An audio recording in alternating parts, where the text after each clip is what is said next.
¿Eh? Aquí, ¿no? Está grabando entonces. Bueno. Ahora no se ve la pantalla. Sí, es que toqueteé algo acá.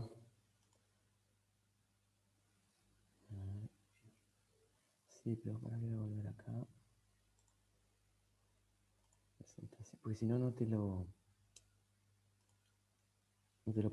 pone en modo presentación. A ver, ¿ahora? ¿Sí? Ahora se ve. Bien, bien, bien, bien. Seguimos entonces. Bueno, entonces, eh, los tiempos de decaimiento van a depender, obviamente, del semieje de la excentricidad y también de los parámetros envueltos en las ecuaciones S y P, ¿sí? Que son estos que están aquí.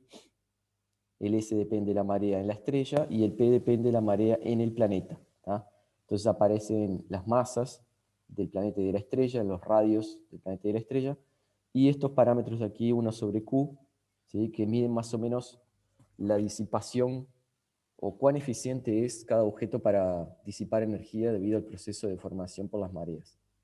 Entonces, recordando, cuanto mayor es el 1 sobre Q, o sea, cuanto menor el Q, más eficiente es el objeto para disipar, ¿sí? Y viceversa. Bueno, entonces, si uno compara, ¿sí?, las escalas de tiempo para decaimiento del semieje y la excentricidad, simplemente dividiendo cada uno de los tiempos, ¿sí?, se obtiene esta ecuación aquí, ¿sí? Entonces, podemos explorar algunos casos límites, ¿sí? Por ejemplo, para pequeñas excentricidades, vemos que el tau A es mucho mayor que el tau E. Eso significa que el efecto de la marea circulariza la órbita antes de producir cualquier cambio apreciable en el semieje mayor, ¿no? O sea, la excentricidad se decae más rápido que el semieje, ¿sí? Esto es importante porque, dada una población de exoplanetas, por ejemplo, sometidos al efecto de marea con la estrella, uno esperaría encontrar, después de cierto tiempo de evolución, esperaría encontrar una población circular, de órbitas circulares, pero con semiejes aún decayendo, ¿sí? Porque el semieje demora más para decaer que la excentricidad, ¿no? Y la otra característica o otro aspecto importante que podemos sacar de esta ecuación es que planetas masivos, o sea, cuando las masas son grandes, ¿no?, son más eficientes para producir decaimiento orbital debido a la marea estelar, ¿tá? Y aquí vamos de vuelta para atrás. Fíjense que la marea estelar es proporcional a la masa del planeta. Aquí, ¿no? El S mide la marea estelar y el P mide la marea planetaria, o sea, la marea en el planeta. Ambas contribuyen para el decaimiento de excentricidad semieje. Entonces, cuanto mayor la masa del planeta, mayor es la disipación en la estrella, entonces más eficientemente va a decaer el semieje mayor, ¿sí? Aquí, proporcional a S, el apunto. Bueno, entonces, si uno coloca aquí un planeta gigante, ¿sí?, interactuando con la estrella, ese planeta gigante va a disminuir más rápido su semieje mayor que si fuera un planeta tipo Neptuno o tipo una supertierra o una Tierra. ¿Tá? Eso es entonces es lo que muestra esta ecuación. Esto después lo vamos a ver en forma de gráficos y experimentos numéricos para tener una noción un poco más clara. Entonces está acá. Tenemos dos casos, ¿sí? Son ejemplos, ¿no? Dos casos. Un planeta tipo Júpiter, un planeta tipo Neptuno. Acá están las masas, ¿sí? Acá están unos valores de los Qs, que son más o menos, digamos, inventados, pero dentro de ciertos rangos de confianza. Este es el semieje mayor inicial, ¿sí? Esto, para que tengan una idea, son 3 días de periodo orbital, más o menos, ¿no? La estrella es una estrella solar, y acá tenemos la excentricidad inicial, 0,1, ¿no? Con todos estos valores, estas 3 primeras entradas aquí, calculamos el P y el S, ¿sí?, aquellos factores iniciales, ¿no?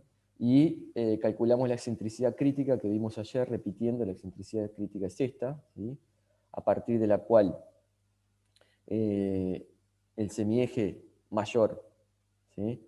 Decae más o menos rápidamente dependiendo si uno considera la marea en el planeta o en la estrella, ¿no? Entonces, vimos que la excentricidad crítica tiene este aspecto en función del P sobre S, entonces para valores grandes de P sobre S, ¿sí? Uno precisa una excentricidad crítica chica para superar este valor, y para P sobre S grandes precisa una excentricidad un poco más grande. Bueno, entonces este gráfico se obtiene a través de la resolución numérica de las ecuaciones medias, ¿sí? Aquellas A punto y E punto, ¿sí? Para dos tipos de casos. Entonces, acá estamos mostrando el primer caso, es un planeta tipo Júpiter, ¿sí? Y vemos aquí las evoluciones, el semieje en función del tiempo y la excentricidad en función del tiempo. Este gráfico aquí a la derecha, arriba, es un zoom del gráfico de arriba, ¿sí? De la izquierda. O sea, es mostrando la evolución en 0,3 gigaaños, ¿no? Fíjense cómo cuando uno considera apenas la marea planetaria, que es esta curva negra acá, ¿sí? El semieje decae muy poco, ¿sí?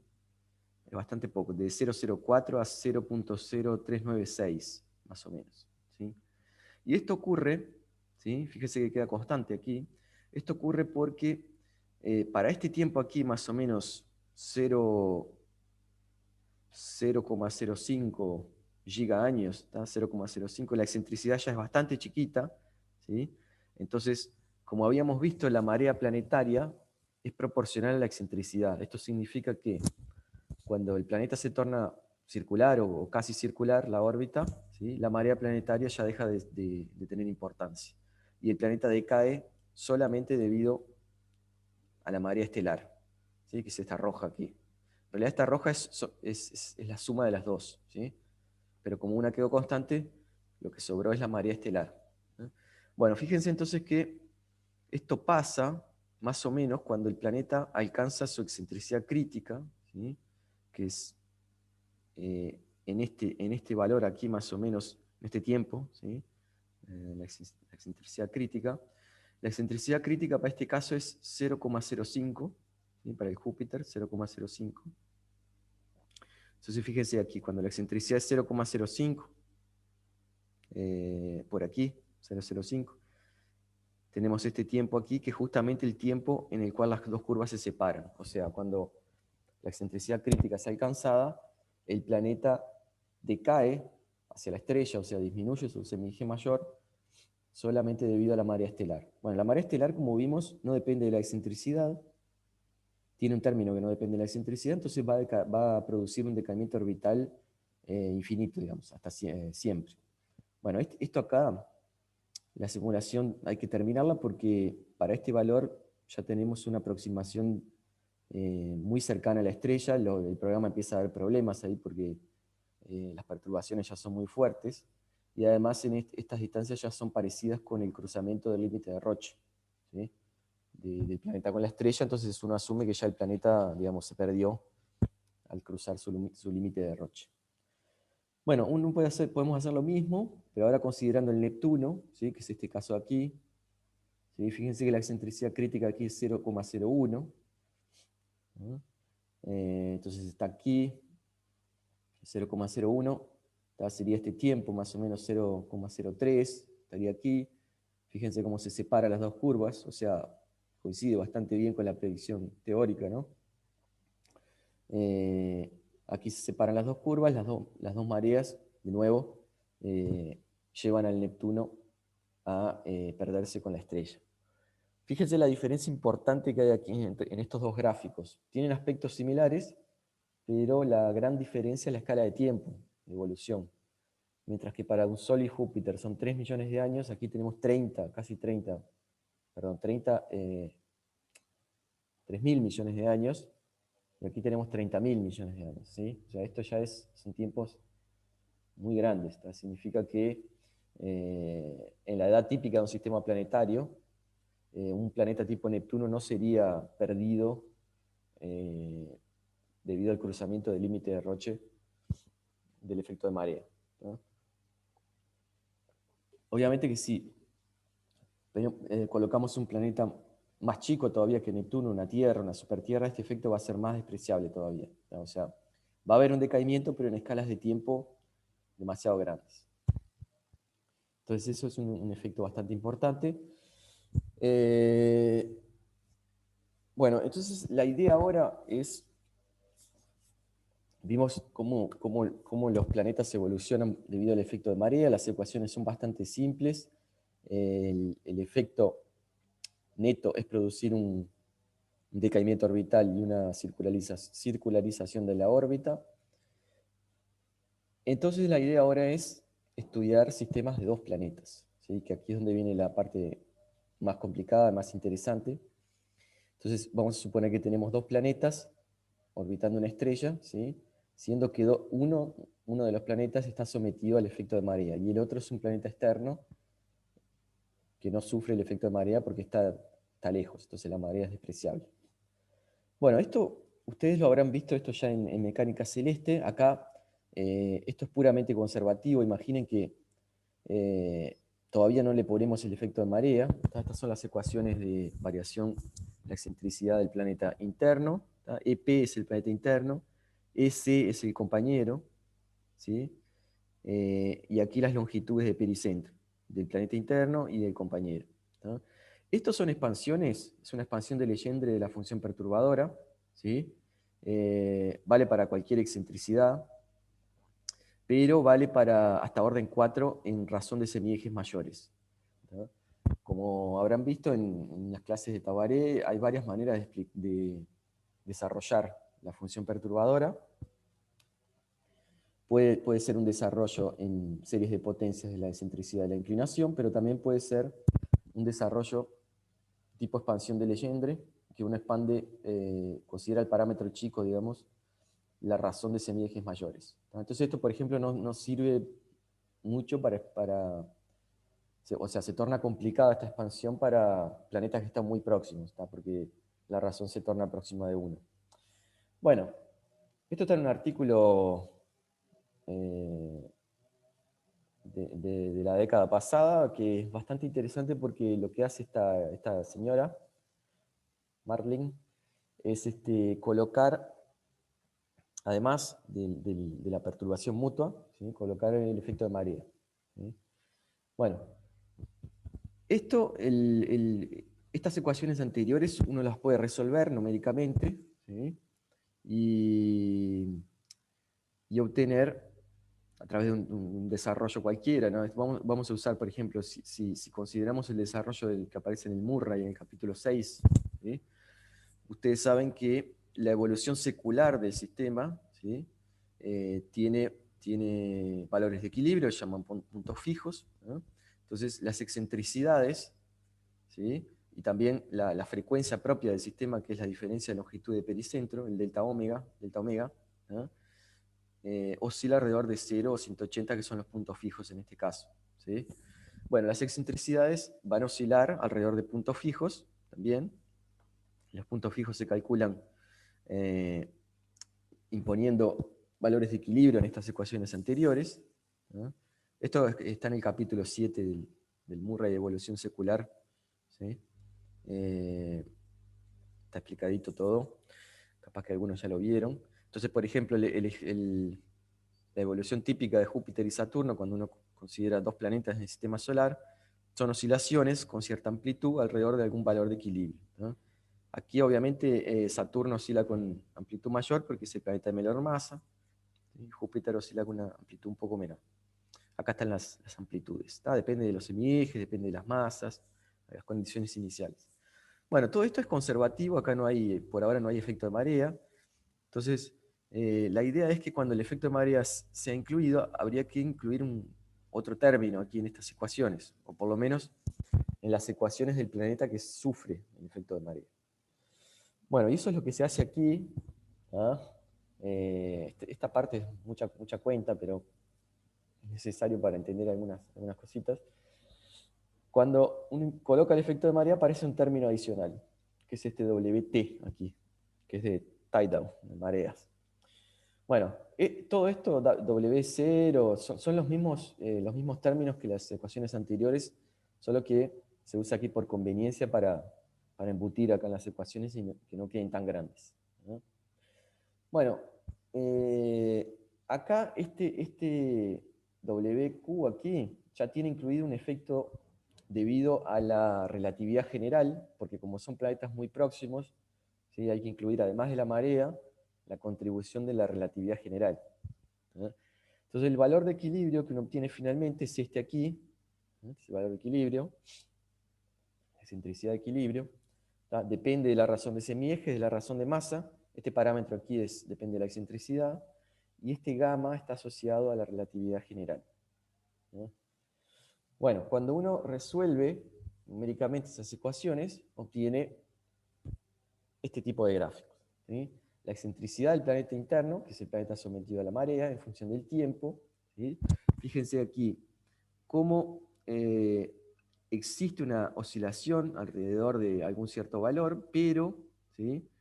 Pero el valor va cambiando. O sea, esto es una evolución típica de sistemas disipativos, ¿no? A diferencia del caso conservativo, ¿sí? En el que las amplitudes son constantes, ¿sí? Y oscilan alrededor de cierto valor. Aquí, cuando existe disipación, no es así, ¿no? Y esto se puede dividir en varias etapas. Tenemos esta etapa azul, ¿sí? Que es la etapa en la cual esto es el delta, este eta, ¿sí? Es la diferencia, es el delta omega, es la diferencia de longitudes de pericentro, ¿sí? Entonces fíjense que aquí como el eta o el delta omega circula, ¿sí? Adopta valores entre 0 y 2pi, ¿sí? Acá bueno, lo extendió, no sé por qué a 14pi, pero bueno. Después, cuando la excentricidad llega a una fase de equilibrio, fíjense que lo que pasa aquí, ¿eh? El valor de la excentricidad ya no cambia, ¿sí? Ya se mantiene más o menos constante, y el sistema empieza a oscilar alrededor de ese valor con una amplitud variable, ¿sí? O sea, este es el punto fijo, ¿no? Este es el punto fijo. Es lo que pasa, esto lo pueden comparar con un péndulo, imagínense un péndulo, ¿sí? Que va, en realidad el péndulo es un caso resonante, pero lo voy a usar para ejemplificar, ¿no? El péndulo tiene un cierto valor de equilibrio, ¿no? En tita igual a 0, ¿sí? Cuando uno le coloca un rozamiento, algún sistema disipativo, algún efecto disipativo al péndulo, el péndulo tiende al punto de equilibrio, ¿sí? Que es ángulo, el tita igual a 0, ¿sí? Bueno, acá más o menos esto pasa más o menos lo mismo, ¿no? Solo que la evolución es completamente secular, acá no tenemos resonancia. Entonces la oscilación se torna de amplitud chiquita, ¿sí? Y finalmente el punto de equilibrio es encontrado. Bueno, esto es lo que pasa aquí. Fíjense como el delta omega empieza a oscilar alrededor de algún valor, ¿sí?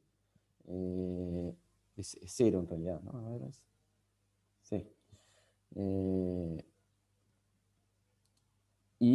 El sistema está capturado entonces en su punto de equilibrio, ¿no? Esta fase verde que aparece aquí es una evolución a largo plazo, ¿no? Acá tenemos la excentricidad del compañero. Fíjense como el compañero también, a pesar de que no está sometido al efecto de marea, también oscila, ¿sí? Con cierta amplitud. Después la amplitud empieza a disminuir y llega al punto de equilibrio. El punto de equilibrio continúa decreciendo. Esto lo vamos a ver después. Acá está el delta omega, ¿sí? Vemos como la circulación y después la captura en el punto de equilibrio, ¿no?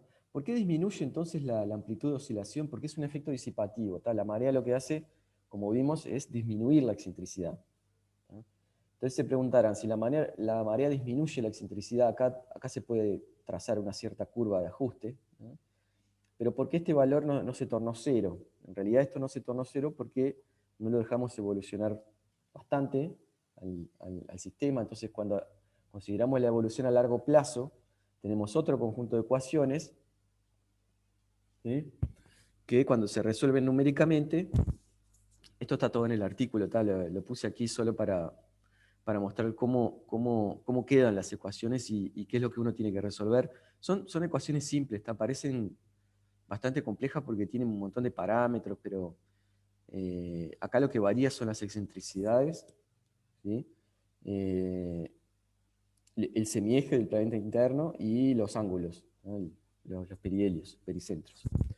Bueno, acá tenemos la evolución a largo plazo, entonces integramos por más tiempo. Acá era 10 a la 5, acá ya estamos en 10 a la 8, ¿sí? Entonces lo que era aquel valor de equilibrio va a decaer con el tiempo en escalas suficientemente grandes, ¿tá? Dependiendo del valor de la disipación. Lo curioso de todo esto, y lo interesante también, es que además de la excentricidad del planeta interno decaer debido al efecto de marea, la excentricidad del compañero también decae, ¿tá? A pesar de que no está sometido al efecto de marea el compañero. Entonces esto es una consecuencia típica de la conservación del momento angular del sistema, ¿no? Las dos órbitas finalmente, ¿sí?, se tienen que tornar circulares. Y esto es muy, muy importante para, por ejemplo, es un mecanismo eficiente para circularizar órbitas de planetas externos, ¿sí? Basta que ese planeta externo tenga un compañero interno sometido al efecto de marea, ¿sí?, para que las dos órbitas del sistema se tornen circulares, ¿sí? Bueno, eso es lo que pasa, ¿no?, en el caso de sistemas en el que estudiamos las ecuaciones exactas. Todo esto que vimos hasta ahora son ecuaciones medias, o sea, desarrollo de función perturbadora, ¿sí?, y promedio en el periodo orbital o en la anomalía media, ¿sí? Si uno no quiere hacer esos periodos, esas medias, esas expansiones, esos desarrollos, ¿sí?, de la función perturbadora, tiene que usar un código de ecuaciones exactas, o sea, integrar las ecuaciones de Newton, ¿sí?, del movimiento, incluyendo los términos adicionales, que son la relatividad y la fuerza de marea, ¿tá? Entonces acá tenemos dos planetas, M1, M2, una estrella, ¿sí?, las distancias, ¿tá? Acá están las ecuaciones de Newton, la parte kepleriana, problema de los dos cuerpos, ¿sí?, estrella-planeta, y la perturbación mutua entre los dos planetas, ¿sí?, y la perturbación mutua. Bueno, acá tenemos los términos adicionales, la fuerza de marea, la fuerza de relatividad, y lo mismo eh, para el planeta externo, ¿no? Fíjense que el planeta externo no está sometido a la fuerza de marea, entonces no tiene, no tiene su componente. No, en realidad tiene, sí, está acá, está G, ¿no? Lo que no tiene es el término principal de la relatividad porque ya está un poco más distante. Bueno, estas ecuaciones entonces pueden ser resueltas con un código propio, porque digamos, son dos planetas, entonces uno puede escribir a mano estas ecuaciones, un código que resuelva ecuaciones diferenciales de segundo orden. Acá son de segundo orden, porque es R2 puntos. Y esto tenemos dos maneras: o construimos nuestro propio código para resolver estas ecuaciones, o usamos algún código ya, digamos, paquete eh, pronto, tipo Mercury, el Eborg, ¿cómo se llama? El Swift, el Rebound, ¿no?, en donde uno tiene que meterse al código e incorporar estos efectos adicionales que usualmente no los tienen, ¿tá? Por ejemplo, la relatividad ya se ha colocado en el Mercury, no sé si Tabaré le puso relatividad al Eborg, ¿no? Efecto de marea raramente tiene, ¿no? Y ahí uno le puede incluir lo que quiera, ¿no?, cualquier otro efecto, ¿no? Claro que cuanto más efectos se incluyan, más complicado se torna el código y más tiempo demora para simular. Bueno, pues esto es un sistema simple, son dos planetas nada más, ¿no? Entonces, vamos a suponer que tenemos un sistema formado por una estrella tipo Sol, ¿sí?, y dos planetas tipo supertierras. Esto es un sistema real, es el Corot 7. El planeta interno tiene 8 masas terrestres, el externo 13.6, una estrella parecida con el Sol. ¿Sí? Acá tenemos las condiciones iniciales, en realidad son las condiciones actuales estas, ¿no?, condiciones actuales. Entonces la idea es intentar reconstruir el pasado dinámico del sistema, ¿sí?, a partir de las observaciones que tenemos hoy en día, ¿sí? Bueno, entonces fíjense aquí algunas condiciones iniciales adoptadas. El sistema evoluciona, ¿sí? La excentricidad de equilibrio es encontrada aquí, la excentricidad de equilibrio, ¿tá? Vean cómo después esa excentricidad de equilibrio decae debido al efecto de marea, y la excentricidad del planeta externo también decae, ¿no? Y al final obtenemos un par de órbitas circulares. El decaimiento orbital del planeta interno, el semieje, disminuye muy poco, ¿sí? Pero eso nos alcanza para reproducir el valor actual, que es 0,017 más o menos, es este valor aquí, ¿no? Entonces reproducimos la órbita actual, ¿tá? Que tiene excentricidad 0 y este semieje. Bueno, el semieje del planeta externo disminuye prácticamente nada porque ya tiene un periodo bastante grande, entonces la marea es muy, muy débil, ¿sí? Y después podemos reproducir toda esta evolución, esta curva verde, ¿sí? Es el resultado numérico de la evolución E2 en función de 1, ¿sí? Es el resultado numérico este que está aquí. Simplemente lo que hago es colocar una en función de la otra. Y esta curva negra aquí es la solución analítica de la evolución secular, ¿tá? Cuando uno calcula los puntos fijos, ¿tá? Entonces estos son aquellos artículos de Tatiana y Christian Boyer, Silvio Ferrasmelo, de la década pasada, ¿no? 2008, 2006, 2008, por ahí. Entonces, estas son las soluciones estacionarias, o sea, es el lugar de las soluciones de equilibrio, el lugar a la cual la solución numérica debería tender. Y de hecho, hay una concordancia bastante buena, ¿sí? entre la solución numérica y la solución analítica para, para el lugar de las soluciones estacionarias, ¿no? Bueno, ahora vamos a cambiar de sistema, ¿sí? Y vamos a suponer que en lugar de tener dos supertierras tenemos un Sol, una supertierra interna y un Júpiter en órbita externa, ¿sí? Tienen que cerrar la puerta, chicos.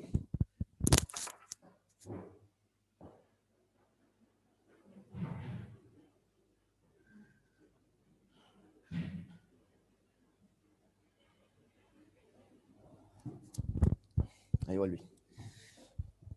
Entonces tenemos un Sol, una supertierra en órbita interna y un Júpiter en una órbita externa. Entonces, supertierra asumimos 5 masas terrestres, el Júpiter una masa de Júpiter, ¿no? Bueno, y dejamos evolucionar las mismas ecuaciones, resolvemos el sistema, ¿sí? Fíjense la diferencia aquí entre, ¿no?, la evolución como si fuera un planeta o como si fueran dos planetas, ¿no? O sea, cambia drásticamente la evolución.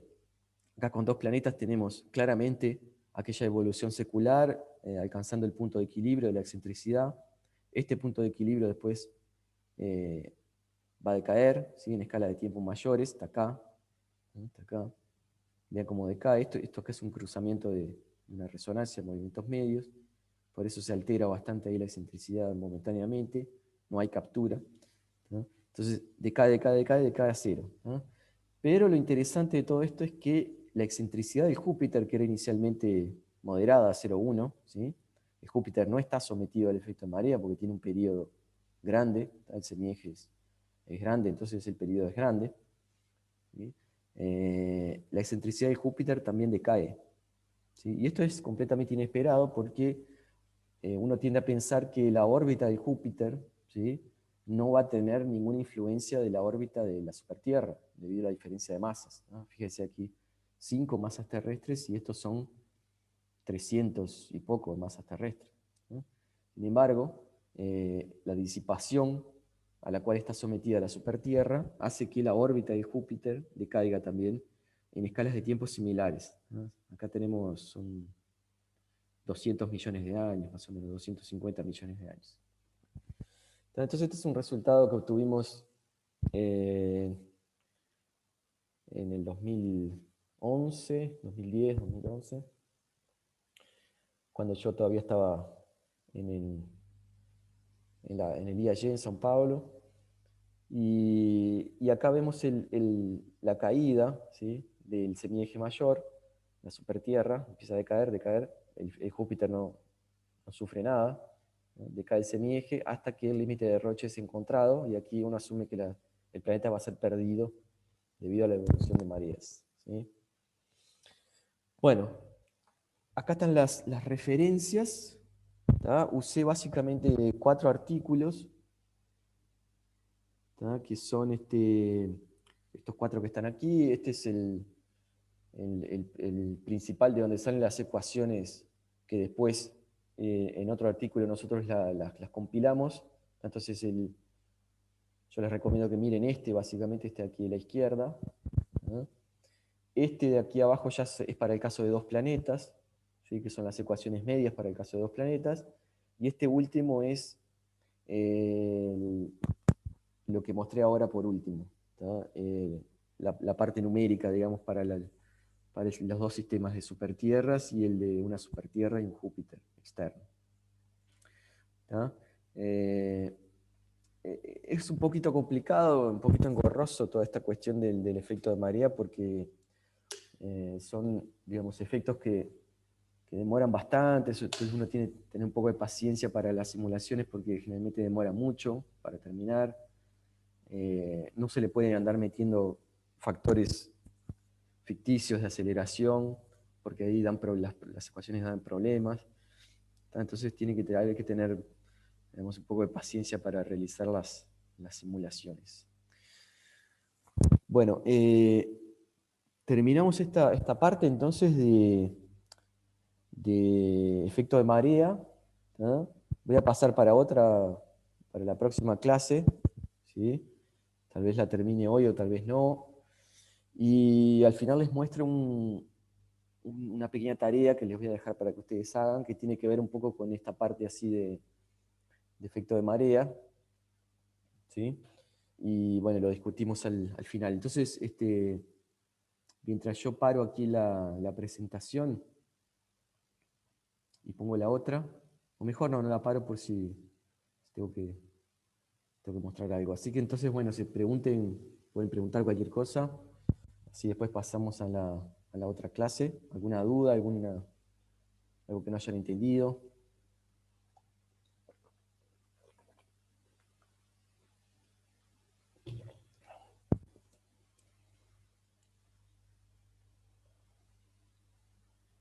Por ahora estoy bien.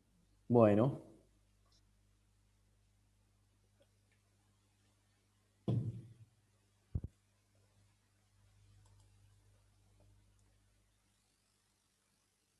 estamos. Entonces voy a compartir la otra presentación. Estamos aquí.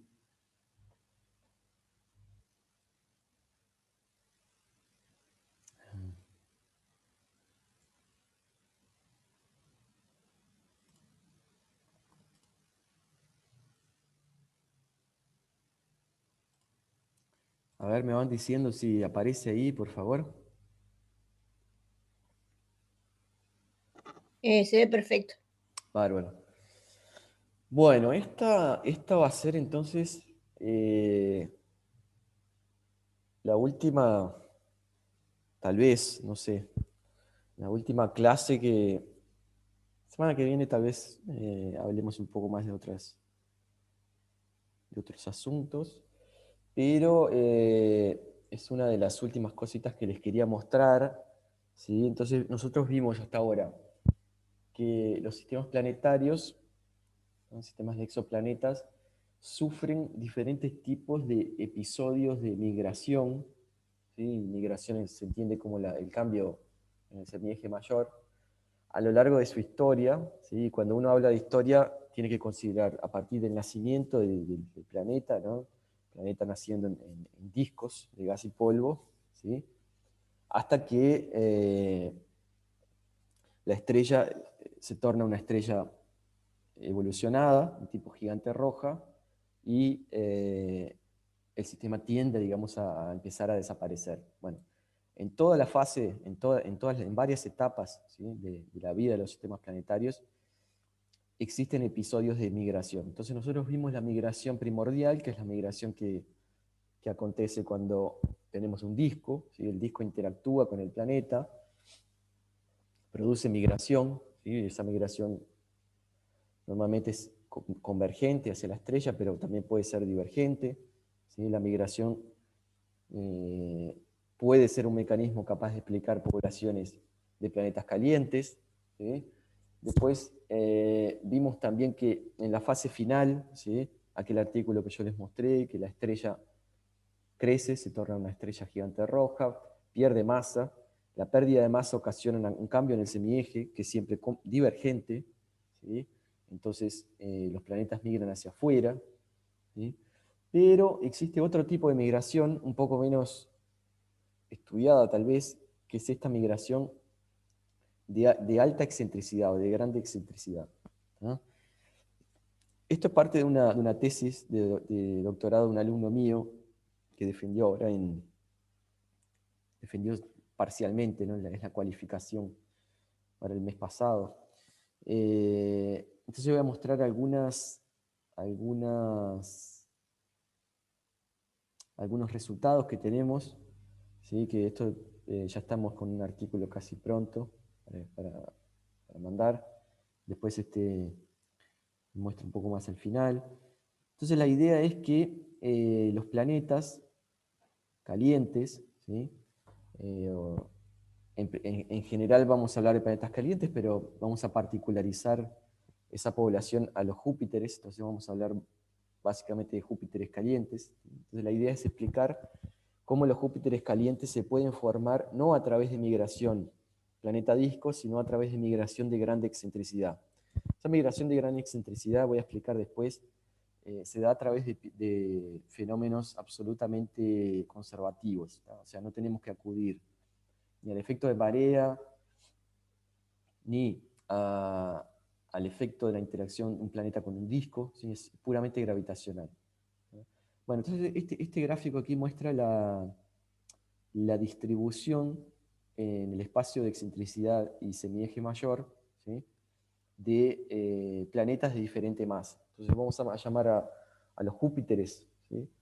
Planetas de masas, a partir de Neptuno, más o menos, perdón, de Saturno, ¿sí? Hasta el límite superior que se considera, ¿sí? Que es el límite superior de masa planetaria, ¿sí? Cualquier objeto que crece más allá de 13 masas de Júpiter se considera una estrella enana marrón, ¿sí? Ya empieza a quemar hidrógeno en el núcleo, entonces se torna un objeto que empieza a generar su propia energía interna, ¿sí? Entonces ya no se considera más un planeta. Bueno, periodos menores iguales a 10 días, ¿sí? O semiejes menores iguales a 0,1 unidad astronómica. Todo esto caracteriza a la población de los Júpiteres calientes. Fíjense que representan 8% de los exoplanetas detectados, ¿no? Y más o menos 4% si consideramos aquellos que están orbitando estrellas tipo solar, ¿no? Acá tenemos una muestra de más de 200 planetas, ¿no? Fíjense que buena parte de ellos, 12%, ¿no? Que no es nada despreciable, tienen excentricidades grandes, ¿no? Mayor o igual a 0,2. Si uno reduce más este límite de 0,1, esto obviamente aumenta, ¿no? Entonces nosotros vimos hasta ahora, con el efecto de marea, que el efecto de marea es un mecanismo eficiente para explicar poblaciones de planetas calientes y circulares, ¿sí? Sin embargo, tenemos un resto aquí, una población excéntrica, ¿sí? De planetas calientes, ¿no? Todos estos que están acá son Júpiteres calientes. El tamaño de los puntitos, perdón, el color de los puntitos representa las diferentes masas, ¿no? Entonces acá tenemos los 3,03 y 1,5, 1,5, 2,5, etc., ¿no? Los negros son los que tienen masas mayores. Bueno, entonces, si el efecto de marea no explica esto, ¿cuál mecanismo sería un mecanismo, digamos, eficiente para explicar poblaciones de planetas calientes con excentricidades moderadas o grandes, ¿no? Bueno, la cuestión es que el origen de los hot Jupiters, de los planetas calientes, ¿sí? Prevé tres grandes mecanismos, ¿sí? Primero, la formación in situ, o sea, el hot Jupiter crece donde es observado, ¿sí? Esto es bastante inviable porque, bueno, como ustedes van a ver en alguna disciplina de sistemas planetarios, los planetas calientes, los planetas gigantes tienden a crecer en locales del disco más allá de la línea de nieve, o sea, más allá de los lugares de la condensación del agua, ¿no? De materiales volátiles. Entonces eso para sistemas planetarios típicos es del orden de algunas unidades astronómicas, ¿no? 2, 3 unidades astronómicas. Entonces no se espera que los planetas gigantes crezcan en distancias, digamos, de 0,1, 0,2, 0,3 unidades astronómicas, que es donde son observados los Júpiteres calientes, ¿no? Pero hay varios artículos que proponen, o sea, discos un poco exóticos, con líneas de nieve muy próximas, entonces los planetas pueden crecer ahí, donde son observados. La formación in situ, el disco desaparece y el planeta interactúa con el efecto de marea y se torna un Júpiter caliente, ¿tá? Ese es un mecanismo. Después tenemos la formación ex situ, o sea, el planeta no se forma donde es observado, interactúa con el disco, ¿sí? Migra, se torna un planeta un poco más caliente, ¿sí? El disco desaparece, el planeta interactúa con el efecto de marea y se forma el hot Júpiter, ¿tá? Entonces este mecanismo invoca, este escenario invoca dos mecanismos, ¿no? Uno que es la migración con el disco y otro es el efecto de marea, después que el disco desapareció, ¿no? Y el tercer mecanismo, que es el que vamos a ver hoy, ¿sí? Es formación ex situ también, o sea, el planeta se forma en lugares más alejados, ¿sí?, del disco protoplanetario. El disco desaparece, ¿tá?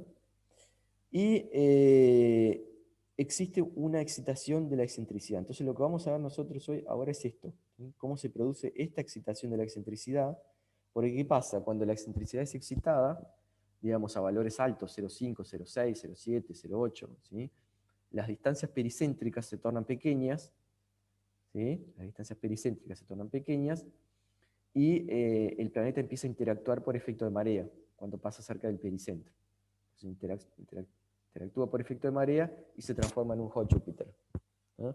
Entonces este mecanismo también puede ser eficiente para explicar la población observada de hot Júpiters, ¿no? Entonces, repitiendo, se forma en el disco desaparece, ¿no? Acá no necesariamente tenemos una migración, ¿no? O sea, no tenemos una interacción por el disco ya desaparece, o sea, no le dio tiempo, digamos, el planeta se formó y el disco desapareció, no le dio tiempo para interactuar con el disco, solo que a través de mecanismos dinámicos, que es lo que vamos a ver ahora, ¿sí?, y acá precisamos otros objetos en el sistema, hay una excitación de la excentricidad, ¿sí?, el perihelio se torna pequeño, el pericentro se torna pequeño, interacción por efecto de marea y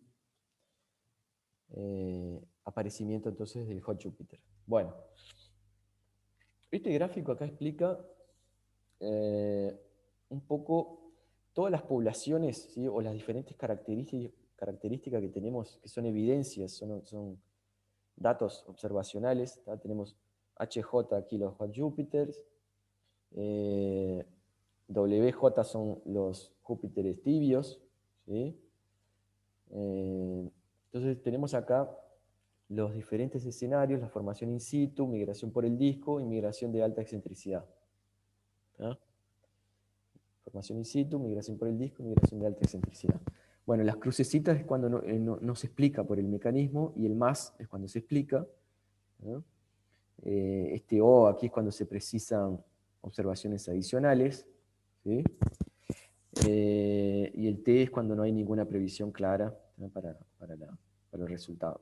Entonces fíjense que 35% de las frecuencias observadas, ¿sí?, de hot Júpiter, 35-36%, se dan a través de la migración por el disco, ¿sí?, migración por el disco.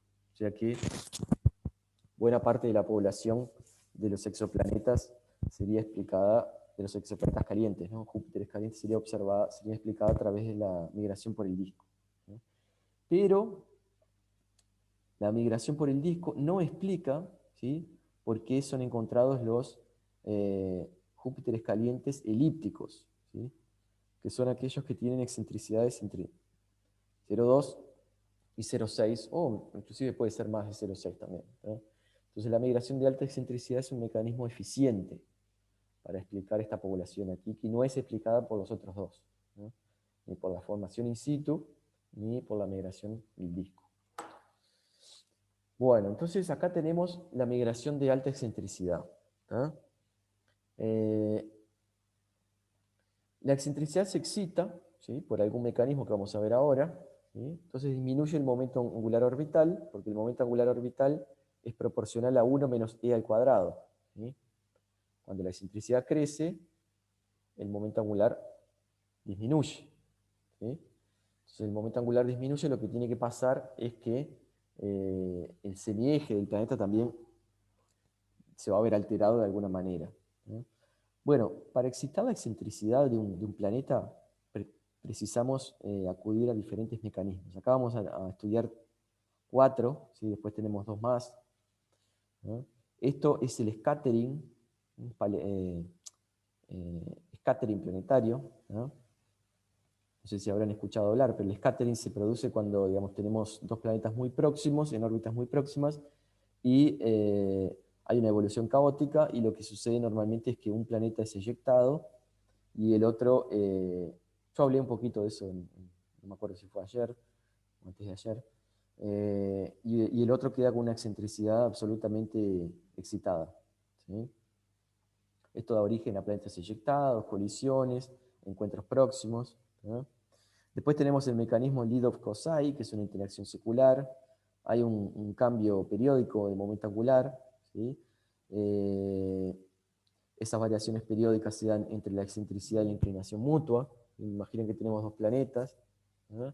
Inclinación mutua acaba siendo mayor o igual a 39 grados, y el argumento del pericentro, ¿no?, puede oscilar alrededor de 90 o 270 grados. El mecanismo del COSAI típicamente lo que muestra es que la excentricidad es máxima cuando la inclinación es mínima. Esto es consecuencia de la propia evolución, ¿sí? Tal vez ya lo vieron también esto, el mecanismo de Lidov-Kozai en mecánica celeste. Después tenemos otros dos mecanismos, que es el mecanismo coplanar, ¿sí?, que sucede, es parecido con el COSAI, pero las libraciones del delta omega se dan en 0,180, la inclinación mutua es bastante más chica, ¿sí? También hay una variación periódica en la excentricidad de la inclinación mutua. Después voy a mostrar todo esto con gráficos, ¿tá? El caos secular, que como dice la palabra, es una evolución caótica, no hay una evolución periódica, digamos, entre excentricidades e inclinaciones, no hay. Y después tenemos otros dos mecanismos, ¿sí?, que fueron descubiertos en un artículo reciente. Son mecanismos un poco parecidos con COSAI también, ¿no?, en su evolución. O sea, cuando uno mira los gráficos, se parece con COSAI, pero no es exactamente COSAI, por eso se le llamaron mecanismo E1 y E2, ¿no? Después vamos a hablar un poquito más. La idea es encontrar cuál es el mecanismo más eficiente para producir los Júpiteres calientes. Entonces hay un artículo bastante interesante que nos basamos nosotros para este estudio, ¿tá? Y después lo completamos y le pusimos otros efectos también, ¿tá? Entonces vamos a imaginar que tenemos un sistema formado por 2 planetas, 3, 4 o 5 planetas inicialmente, todos con órbitas circulares, coplanares, ¿sí?, inclinaciones 0, ¿sí? Los ponemos inicialmente en órbitas frías, o sea, planetas con semiejes mayores a 1 unidad astronómica, ¿sí? La estrella va a ser una estrella solar, la masa de los planetas igual a Júpiter, todos, ¿sí?, y el tiempo 10 millones de años. Bueno, este trabajo no considera la relatividad general, ¿tá? Nosotros le vamos a poner la relatividad general y vamos a ver que es un efecto bastante interesante, bastante importante, y vamos a cambiar esta configuración inicial en el sentido de que vamos a variar la masa de los planetas, ¿sí? No le vamos a poner masas todas iguales a Júpiter, vamos a cambiar, y le vamos a aumentar este tiempo aquí a 50 millones de años. Bueno, entonces las condiciones iniciales hay que poner, esto es, digamos, la condición inicial entre un planeta y el planeta vecino, ¿tá? Van a estar separados a menos de un factor del radio de Hill, ¿sí? Entonces, esto garantiza que los planetas tengan encuentros entre sí, ¿sí?, y se tornen inestables y por lo tanto evolucionen a través de alguno de los mecanismos que les mostré anteriormente. Lidov-Kozai, scattering, caos secular, mecanismo coplanar, E1, E2, etc. Entonces, esto es montañas de trabajos que se consideran simulaciones numéricas con condiciones iniciales similares. La idea es producir sistemas inestables, ¿tá? La idea es esa, porque si uno coloca planetas inicialmente en órbitas estables, los planetas se van a quedar en órbitas estables y no se obtiene ninguna excitación de la excentricidad.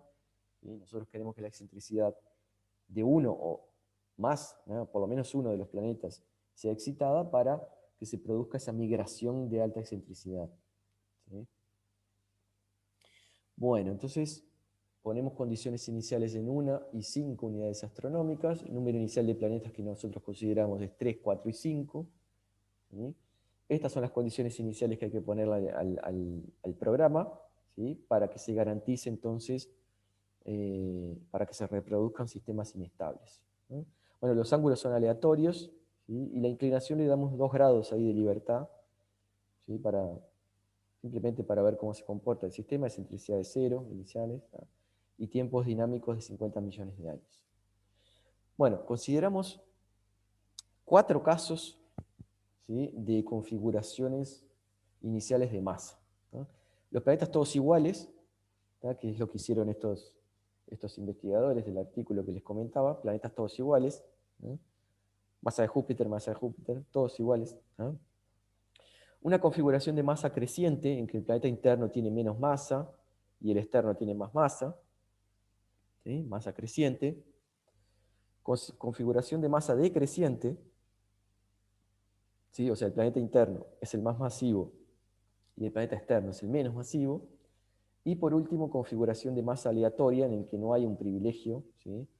Según la posición, o sea, todos los planetas pueden tener cualquier tipo de masa en un intervalo, obviamente, masas consideradas.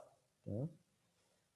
Y el criterio. ¿Cuál es el criterio a partir del cual, a partir de los resultados de las simulaciones numéricas, uno catalogue el planeta como siendo un planeta caliente? ¿Sí? Bueno, el criterio es el criterio adoptado por varios trabajos anteriores, es que la distancia pericéntrica sea menor o igual a 0.05.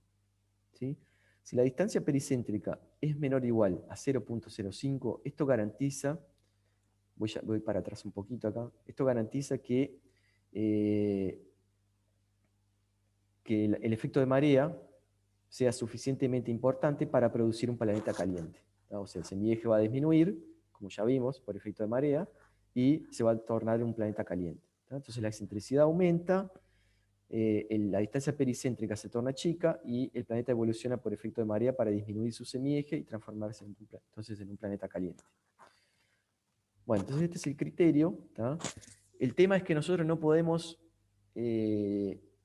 simplemente decir que en un punto de la evolución orbital esta condición va a ser suficiente. Tiene que ser por lo menos, ¿sí? Tiene que ser por lo menos menor a 0.05 en un intervalo de tiempo dado por la escala de tiempo de la marea, ¿sí? Que básicamente son 100.000 años. ¿Tá?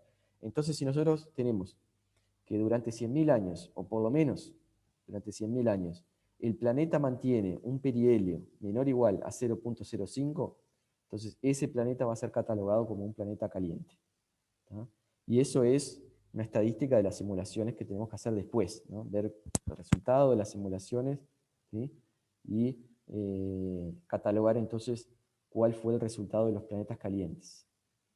Bueno, entonces acá tenemos los gráficos, ¿sí? Los gráficos de cada uno de los mecanismos. Entonces vamos a pensar, ¿no? Si apenas un Júpiter sobrevive en el sistema planetario y alcanza un periastro menor a 0.05 unidades astronómicas, entonces el mecanismo es identificado como el scattering planetario. ¿No?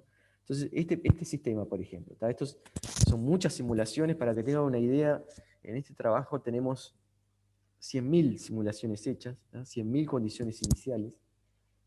Todo esto es hecho con el Mercury, que es un paquete que ya tiene incluida la relatividad general. En realidad no tiene incluida, pero hay una versión que anda por ahí, Tabaré la tiene, que ya tiene incluida la relatividad general, entonces uno lo puede usar como paquete pronto, digamos, cambiando las condiciones iniciales. Entonces acá tenemos 3 planetas, ¿sí? Todos iguales a Júpiter, y todos arrancando con una unidad astronómica, en realidad no todos, ¿no? El interno, y el externo va a ser uno más alguna cosita, uno más un delta, para que se reproduzca el sistema inestable. ¿Sí? Fíjense cómo el sistema se desestabiliza ya en el inicio, en 147 años, por eso no se ve aquí, no se ve, en 147 años el planeta 1 se choca con el planeta 3 y sobrevive apenas el planeta 2. Esto es el semieje y la distancia perihélica. ¿Sí? Acá el planeta 1 es eyectado, ¿sí? Y va a sobrevivir solamente el planeta 2. Hasta el final. Fíjense aquí, esto es el 0.05, ¿sí? 0.05 unidades astronómicas, o sea que el planeta sobreviviente, que es 1 en este caso, ¿sí? Alcanzó una distancia pericéntrica menor a 0.05. O sea que esto es un planeta caliente, ¿no? Después de acá el planeta se va a tornar un planeta caliente por efecto de marea, ¿sí? El semieje va a disminuir, se va a transformar en un Júpiter caliente. Tenemos otros casos en los que pueden sobrevivir 2 planetas, ¿no? Entonces acá tenemos un sistema inicial de 5 planetas, las masas son aleatorias, ¿sí? Masas son aleatorias. Tenemos que en 0.4 millones de años el planeta 3 es eyectado, en 0.5 millones de años el planeta 1 es eyectado, y en 0.6 millones de años el planeta 4 es eyectado. O sea que sobrevivió el planeta 2, ¿sí? Sobrevivió el planeta 2 con una distancia pericéntrica menor a 0.05. Entonces es otro planeta caliente también. Este va a ser catalogado como un planeta caliente. Bueno, este caso es un poco más exótico, si bien también resulta en la producción de un Júpiter caliente. Fíjense lo que pasa aquí con los planetas. El 4 es eyectado, acá hay un disturbio bastante importante, los planetas tienen una evolución completamente caótica. Después el planeta 3 es eyectado en un tiempo más largo, ¿sí? Lo importante aquí es que el planeta 1, ¿sí? Uno de los planetas, ¿sí? Mantuvo su distancia pericéntrica, ¿sí? Menor o abajo, ¿sí? Si bien no todo el tiempo, pero abajo de 0.05. Entonces esto también, el efecto de marea lo va a tornar en un planeta caliente en un cierto tiempo. Entonces esto también es un caso de planeta caliente. No es tan visible como el caso anterior, pero también, según el criterio adoptado, se va a producir un planeta caliente. Bueno, acá tenemos algunos otros ejemplos, ¿sí? Fíjense aquí, esto es el mecanismo coplanar. El mecanismo coplanar. Acá el planeta 3 es eyectado al inicio, tenemos 2 planetas sobrevivientes, ¿no? Del sistema inicial de 3 planetas. Acá se pueden fijar cómo la evolución del semieje y del pericentro son bastante regulares, ¿sí? Del planeta que sobró, de los planetas que sobraron. Y la inclinación mutua nunca supera los 20, 30 grados, entonces esto es un mecanismo característico, un mecanismo coplanar, es un resultado característico. Entonces, otra manera de producir un planeta caliente, acá nos fijamos en la excentricidad, es altísima, está arriba de 0,5, inclusive puede ser 0,8, 0,9. ¿no? Fíjense cómo el delta omega, ¿sí? El delta omega, que es el interno menos el externo, oscila alrededor de 180 grados. ¿tá? Entonces, esto es una evolución típica del mecanismo coplanar. ¿no? Puede oscilar alrededor de 0 de 180. En este caso, la oscilación es alrededor de 0, de 180. ¿sí? Bueno, el pericentro del planeta que sufrió entonces su excitación de la excentricidad circula. ¿no? El pericentro circula. Esto es lo que diferencia el mecanismo coplanar de COSAI. En el caso de COSAI no es el delta omega, sino el pericentro de uno de los planetas, como vamos a ver. Bueno, acá de vuelta, ¿no? La excentricidad es altísima. ¿no? Acá tenemos de vuelta el mecanismo coplanar. Acá ya la evolución es un poco diferente porque es el planeta 3 eyectado, son 4 planetas, ¿no? El planeta 1 y 2 se chocan en 300 millones de años, ¿sí? Se chocan en 300 años, ¿sí? Y el planeta 3 eyectado en 0,03 millones de años. Bueno, otro caso típico de evolución también del mecanismo coplanar, ¿sí? Fíjense acá como el perihelio está por abajo de 0,05, ¿no? Por abajo de 0,05, entonces también garantiza la existencia de un planeta caliente. En este caso, vemos que el pericentro circula, ¿sí? El delta omega circula, pero la excentricidad mantiene valores altísimos, ¿no? Inclusive parecidos a 0,9, esto es, fíjense cómo al principio, ¿no? Bien al principio ya la excentricidad es muy excitada, recordando que empezamos con órbitas circulares, ¿no? Bien, esto es un caso del Lido Cosai, ¿tá? Caso de excitación debido al Lido Cosai, son 3 planetas inicialmente, el 3 es eyectado en 0,8 millones de años, ¿tá? Y los planetas que sobraron, el 1 y el 2, mantienen una excitación debido al mecanismo de Cosai, ¿tá? Esto es el pericentro, acá es la inclinación de los dos, ¿tá? La inclinación mutua es mayor a 40 grados, que es lo que caracteriza el mecanismo Lido-Cosai.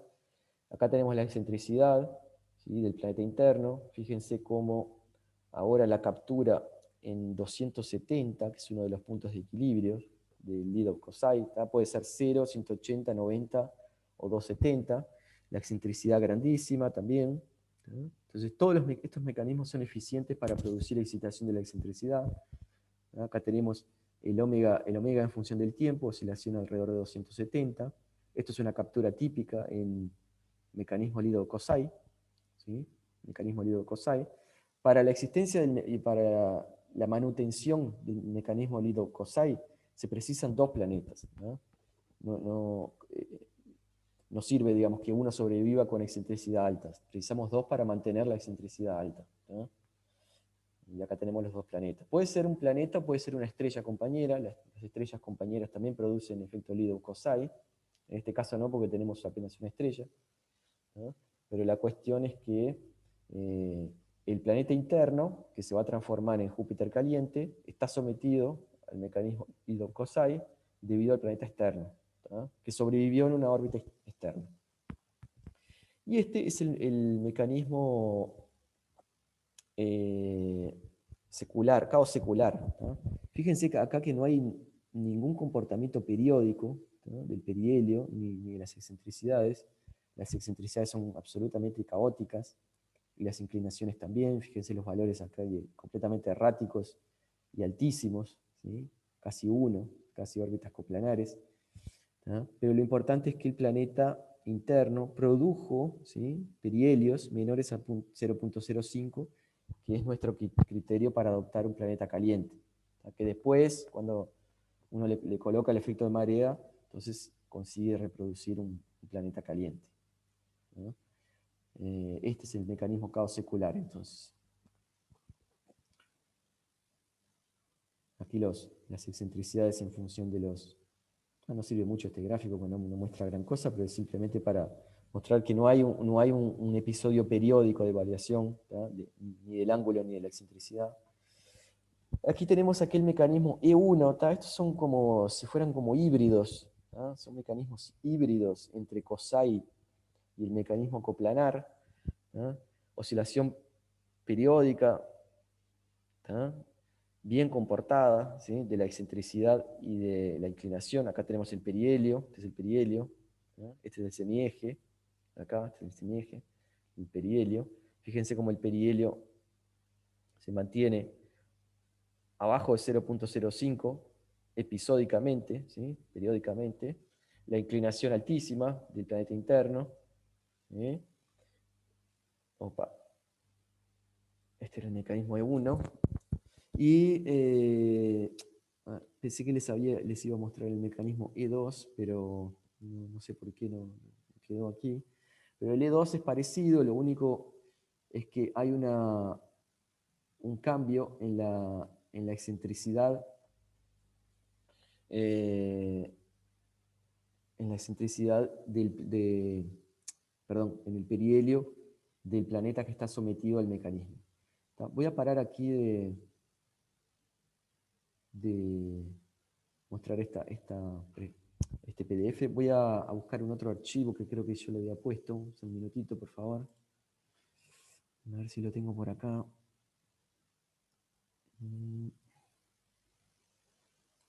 Cerrar esto. A ver.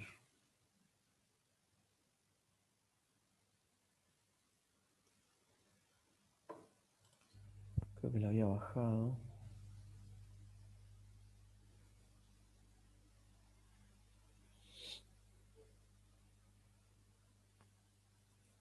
A ver.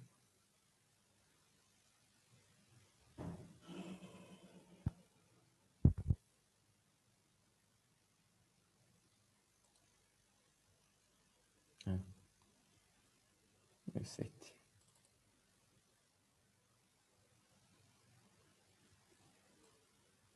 Sí, encontré. ¿Todo bien por ahí? ¿Me están escuchando bien? Sí, se escucha bien. Bien. Voy a compartir. Ahí, me avisan a ver si quedó. Quedó, Sí, ¿no? se ve. Bárbaro, bárbaro. Está, entonces estábamos acá. Aquí está entonces la evolución del ángulo, ¿tá? De la excentricidad en función del ángulo. Fíjense que es parecido con cosine.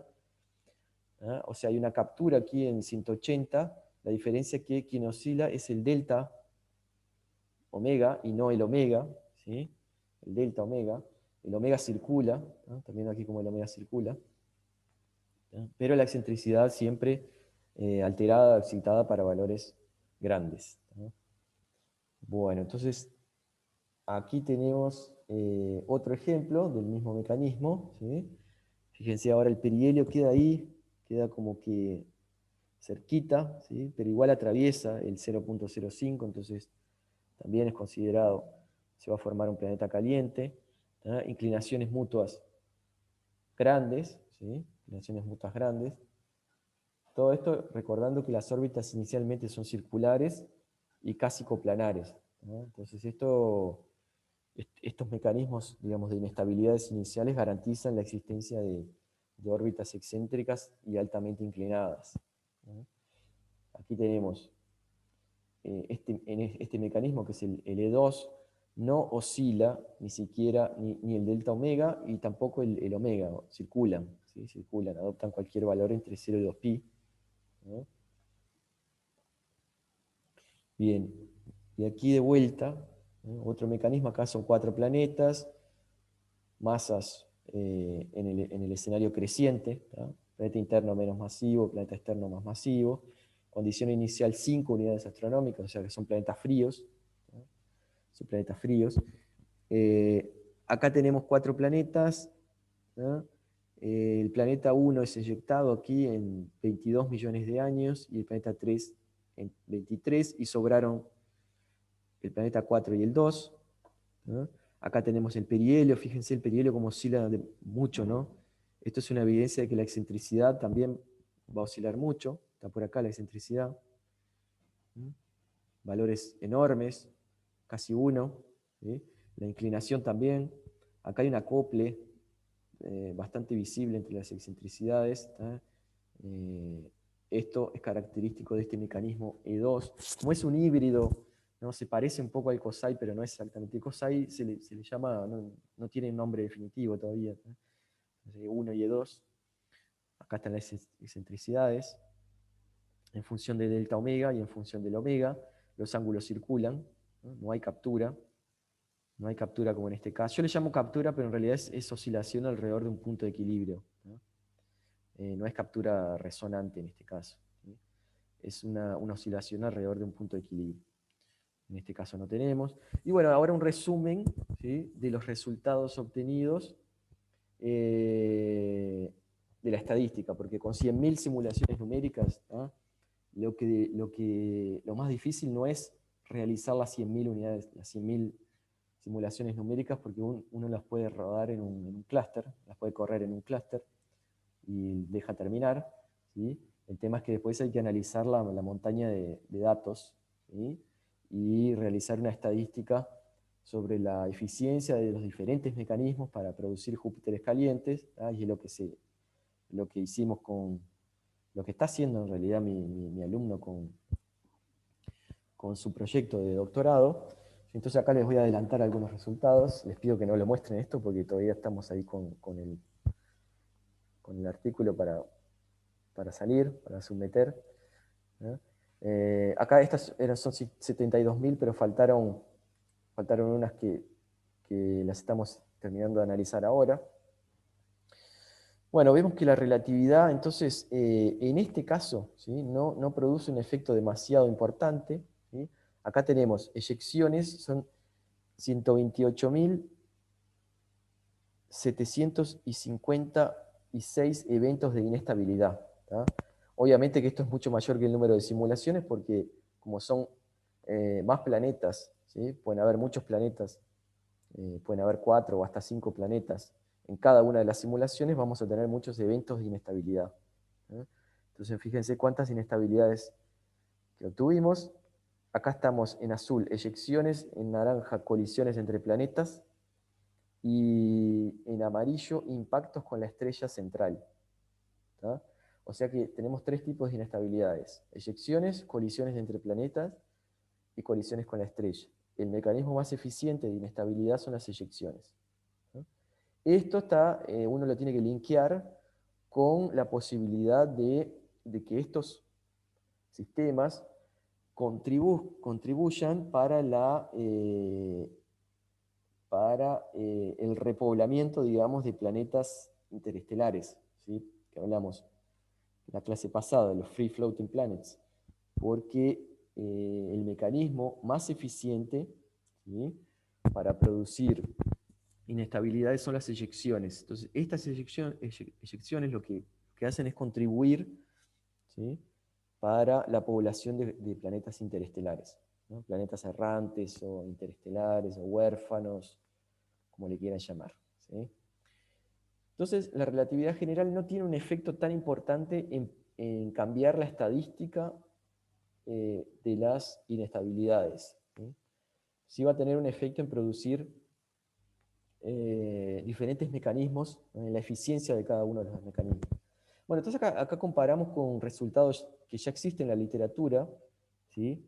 Pero picoteados, digamos, porque cada uno de estos artículos estudia un mecanismo específico. Entonces, este aquí del 2012 es simplemente el scattering, este aquí el coplanar, el hilo COSI, etcétera, etcétera, ¿tá? Cada mecanismo tiene su tasa de eficiencia para producir Júpiteres calientes, ¿no? Vemos aquí que es más o menos entre el 3 y el 5%, ¿sí? Algunos un poco menos, más o menos entre el 3, 4, 5%.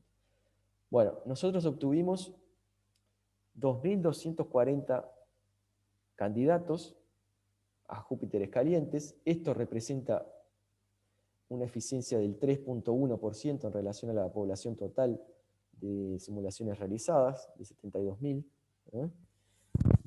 3% más o menos, que está más o menos coincidiendo con los intervalos de cada uno de los mecanismos de aquí. Esto nos dejó un poco tranquilos, ¿sí? Pero en este porcentaje están embutidos todos los mecanismos, ¿no? Todos los mecanismos. Entonces, lo que tenemos que hacer nosotros ahora es abrir este porcentaje aquí y ver cuál mecanismo se tornó más importante en relación a los otros, ¿no?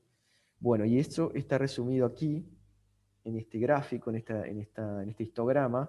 Entonces tenemos el número de Júpiteres calientes, ¿sí? Y cada uno de los colorcitos acá de las barras representa cuál es el mecanismo asociado, ¿no? El scattering, el coplanar, el Lidov COSI, el caos secular, el mecanismo E1 y el mecanismo E2, ¿sí? Todo sin relatividad y todo con relatividad. Aquí sí vemos cómo la relatividad tiene un papel preponderante, significativo, ¿sí? No apenas para cambiar el mecanismo dominante, sino para cambiar el número total, ¿sí? Acá tenemos 55% y acá 44%, ¿sí? O sea que se redujo bastante. O sea que lo que uno puede decir es que la relatividad general, la inclusión de la relatividad general, produce, ¿sí? Menos Júpiteres calientes que cuando uno no le considera la relatividad general. O sea, de cierta manera la relatividad general lo que hace es ayudar a estabilizar un poco más los sistemas, ¿sí? Y eso también fue investigado aquí en el caso de los japoneses, ahora en un artículo que salió ahora recientemente en agosto, creo, en febrero, no me acuerdo. Esto fue en la época del taller, así que fue este año, sí, fue en febrero o marzo.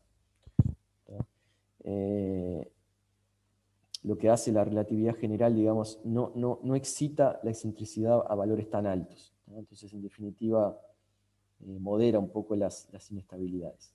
Tenemos aquí en forma de tabla, ¿sí? Y vemos que en el caso de que no hay relatividad, ¿sí? En realidad, en total, ¿tá? El mecanismo E1 es el más importante, ¿sí? Y el mecanismo coplanar es el menos importante, ¿sí? Después tenemos intermedios aquí, el E2 y el COSAI que se parecen bastante, ¿sí? El scattering y el caos secular, ¿sí? Pero la tendencia es que el E1, E2 y COSAI, que en realidad son bastante parecidos entre sí, ¿sí? Produzcan la mayor parte de los hot Júpiters observados, ¿sí? Es una tendencia, digamos. Bueno, para terminar, les voy a mostrar un resultado que, digamos, es una especie de bonus o de corolario de todo esto, ¿sí? Que lo que hacemos es analizar la... ¿Cómo anda? ¿Estás en clase? Estoy en clase, sí. Ah, nos vemos. Bueno. Analizar los candidatos, ¿sí? A Júpiteres calientes con órbitas prógradas, retrógradas o alternantes. ¿Qué es una órbita prógrada? Inclinación menor a 90 grados. Retrógrada, inclinación mayor a 90 grados. Y alternantes es que los planetas oscilan, ¿sí? Entre órbitas prógradas y retrógradas. Bueno, aquí tenemos, ¿sí? La estadística final, ¿no? Donde vemos que cada uno de los mecanismos produce un cierto porcentaje, ¿sí? De órbitas prógradas, este es el caso de órbitas prógradas, ¿sí? Vemos que el E1 produce la mayor parte de las órbitas prógradas, ¿sí? Acá tenemos las órbitas retrógradas, inclinaciones mayores a 90. Esto es importante porque muchos exoplanetas ya fueron detectados con órbitas retrógradas, ¿no? Eso depende, yo les mostré, depende un poco de la temperatura de la estrella, aquella cuestión de la ubicuidad, ¿sí? Bueno, acá vemos que el E2, ¿sí? Estos números ya son pequeños, ¿no? El E2 es el más importante, y acá tenemos las órbitas alternantes, o sea, planetas que oscilan, ¿sí? Entre órbitas retrógradas y órbitas prógradas, ¿sí? Y acá es el COSAI el más importante para producir ese tipo de alternancia, digamos, entre órbitas prógradas y retrógradas. Y lo último es algo bastante curioso que obtuvimos medio que de forma, diría, fortuita en las simulaciones, porque no teníamos ninguna intención de estudiar esto. Son los candidatos a Júpiteres calientes en sistemas con configuraciones coorbitales. ¿Qué son configuraciones coorbitales? Son planetas que están en la misma órbita, o sea, son tipo troyanos. Imagínense Júpiter, en vez de tener un troyano, un asteroide, una población de asteroides troyanos, como Júpiter de hecho tiene, imagínense que en el lugar del punto L4 o L5, ¿sí? Que son los puntos de equilibrio, los troyanos, exista un planeta. ¿Tá? Eso teóricamente es posible, ¿tá? O sea, Júpiter podría tener un troyano compañero del mismo tamaño, de la misma masa, ¿tá? Eso teóricamente es posible, porque son configuraciones estables, son puntos de equilibrio estables, ¿no? El tema es que no se han encontrado hasta hoy exoplanetas troyanos, o sea, exoplanetas que compartan la misma órbita en los puntos de equilibrio lagrangianos, ¿no? L4 y L5. No se han encontrado. Bueno, nosotros encontramos a través de estas simulaciones configuraciones de tipo cuasi satélite. Configuraciones de tipo cuasi satélite acontecen cuando el delta lambda, la diferencia de longitudes medias, ¿sí?, oscila alrededor de 0 y el delta omega oscila alrededor de 180. ¿No? Bueno, nosotros encontramos, y estas soluciones de equilibrio son solamente encontradas para casos de altísima excentricidad, porque si la excentricidad no fuera grande, por lo menos de uno de los planetas, ¿no? Si la excentricidad no fuera grande, como el delta omega es 0, los planetas están en la misma órbita al mismo tiempo, ¿tá? O sea que chocarían, a menos que la excentricidad no fuera grande. ¿Sí? Entonces estos son configuraciones inestables para órbitas de baja excentricidad. Bueno, entonces encontramos configuraciones tipo cuasi satélite, ¿sí? Fueron pocas simulaciones, ¿tá? Pero todas las que encontramos fueron de este tipo, ¿no? Con órbitas de excentricidad grande. Aquí tenemos un caso, ¿no? Son el planeta 4, el 5 y el 1 que sobrevivieron, un sistema de 5 planetas inicialmente, ¿sí? Sobrevivieron 3, 2 en órbita externa y uno en órbita interna, ¿sí? Este es el que se va a transformar en Hot Júpiter después, ¿sí? Y fíjense que los externos quedaron con semiejes iguales, o sea que son dos planetas troyanos, ¿sí? Son dos planetas en configuración coorbital, ¿sí? Esto no sabemos cómo explicarlo, porque inicialmente los planetas estaban separados, ¿no? Obviamente, y el episodio de inestabilidad produjo planetas tipo troyano, ¿no? Entonces esto es un bonus, un resultado adicional de las simulaciones que no esperábamos encontrarlo, pero bueno, ya viene bien para incluir, ¿sí? 6% de las simulaciones resultaron en configuraciones del tipo troyano. Está aquí el ángulo, ¿sí? El sigma. Fíjense cómo el sigma oscila alrededor de 0. ¿Sí? El sigma oscila alrededor de 0. ¿Tá? El delta omega oscila alrededor de 180, que es la solución de equilibrio. ¿Tá? Uno alrededor de 0 y el otro alrededor de 180. Está aquí. Sigma alrededor de 0 y el omega alrededor de 180. ¿Tá? Y bueno, ahora sí, terminamos. Entonces, bueno, concluyendo todo esto, sería básicamente esta aquí que sería la más importante, ¿no? A través de este mecanismo de migración de gran excentricidad, se pueden entonces reproducir, ¿sí? Poblaciones de Júpiteres calientes. ¿No? Acá no estamos acudiendo a discos, acá no estamos asumiendo que el planeta está interactuando con algún otro objeto que no sean sus planetas compañeros, ¿sí? La idea es que los compañeros entonces se desestabilicen y produzcan por lo menos un planeta en órbita de excentricidad muy alta. Esa excentricidad muy alta va a ocasionar que el pericentro sea muy bajo, ¿sí? El planeta pase muy próximo de la estrella central. Cuando pasa próximo de la estrella central, el efecto de marea que vimos nosotros se torna importante para circularizarle la órbita y para disminuirle el semieje mayor, entonces produciendo de esa manera un Júpiter caliente. ¿Eh? Y lo interesante es cómo el efecto de la relatividad ayuda, en este caso, a, digamos, estabilizar un poco, digamos, no dejar el sistema demasiado inestable, entonces bajan los casos favorables para producir Júpiteres calientes. En algunos casos bajan, ¿tá? En general el número baja, pero fíjense cómo acá, ¿tá? Por ejemplo, este aumentó, este mecanismo aumentó, este disminuyó un poco, a pesar de que está bastante parecido, ¿tá? Este también disminuyó, este aumentó, ¿tá? Entonces en el número general disminuye un poco, pero no son todos los mecanismos, digamos, que se comportan igual. ¿Tá? Bueno, gente, entonces terminamos la clase de hoy, ¿no? Pasamos ya a 10:30. Entonces, terminamos. Voy a parar de grabar. A ver.